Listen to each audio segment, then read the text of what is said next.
E até dentro disso, aproveitando que eu estou aqui com vocês são analistas, dentro desses setores, né, do BEST, né, bancos, elétricas, saneamento, seguros e telecomunicações, vocês veem nomes assim que falam, nossa, isso aqui é uma baita de uma oportunidade? O pessoal quer saber qual é a nova Magalu da fase boa, né? Que Só que com agora dividendos a gente sabe que não é assim, talvez não exploda para não. cima, mas o que que vocês falam que, nossa, isso aqui as pessoas estão deixando passar e tá num preço que é incrível? Olha, acho que bancos, né? A gente sempre gosta de usar uma métrica, porque não é uma recomendação, obviamente, que a gente está falando aqui, mas é o preço teto.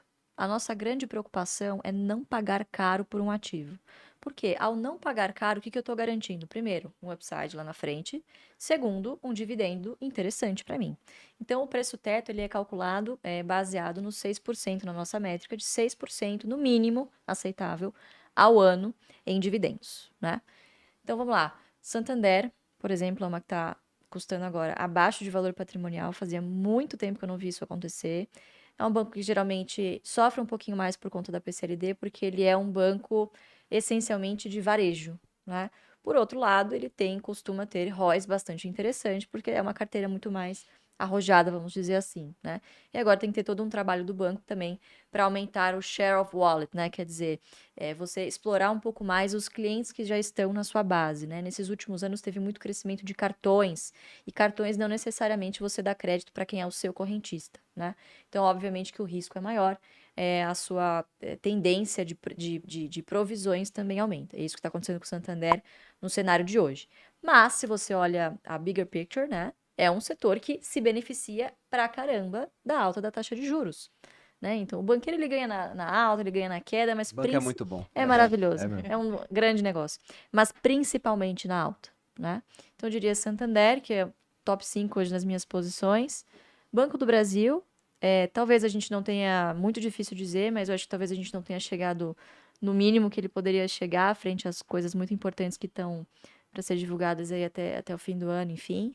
Mas, em relação a preço teto, as métricas que tem demonstrado e o payout também que tem se comprometido nos últimos anos de 40%, podendo aumentar no futuro, também me leva a crer que é uma empresa muito interessante para se olhar no momento, né? Acho que essas duas, assim, para mim, são os maiores destaques, Uhum. por enquanto. Mas agora falando sobre o que vocês não compram, tá, gente? O Felipe até citou que vocês tentaram criar um acrônimo, Não né, deu mas certo. ficou muito ruim. Então, o BEST é aquilo que vocês enxergam como setores muito bons para se investir. Novamente, bancos, elétricas, saneamento, seguros e telecomunicações.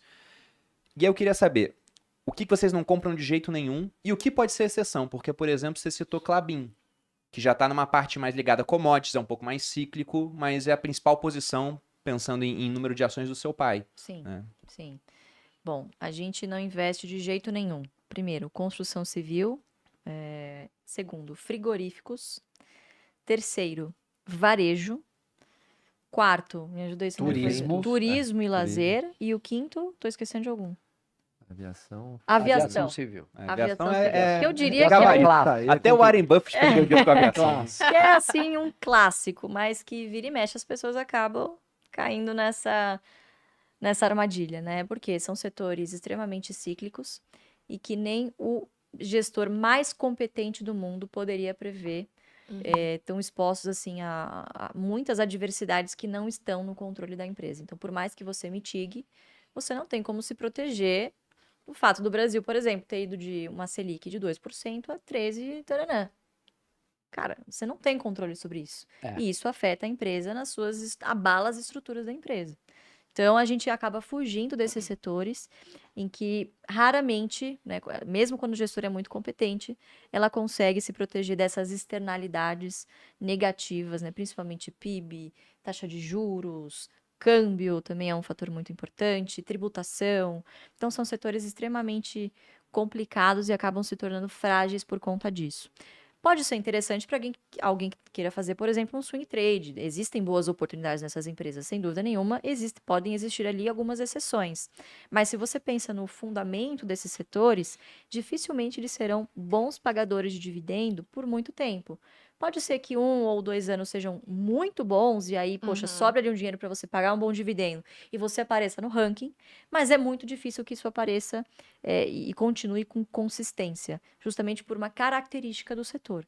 Então, para essa estratégia, é muito difícil da gente encontrar exceções. Óbvio que existem excelentes empresas nesses setores, mas para essa estratégia a gente acaba deixando um pouquinho de lado.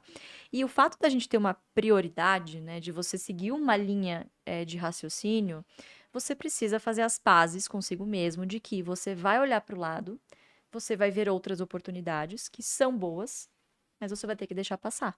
Porque essa que você está olhando ou é melhor, ou você já estava ali traçando um caminho que não dá mais para você voltar atrás. Então você precisa ter muita confiança no que você está fazendo, né? Então acho que ter uma regra de não olhar alguma coisa, você saber o que você não quer na sua carteira, acaba te deixando um filtro muito mais assertivo para onde você olhar e aonde você vai gastar suas energias. Porque assim, a gente não espera que nenhum de vocês que estejam nos assistindo vão parar tudo o que vocês estão fazendo e ficar no home broker o dia todo. A gente sabe que tem muitos que fazem isso, não deveriam, né?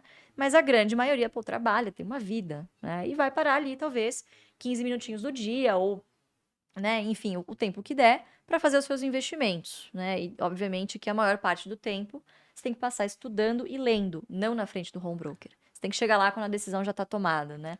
Facilita bastante.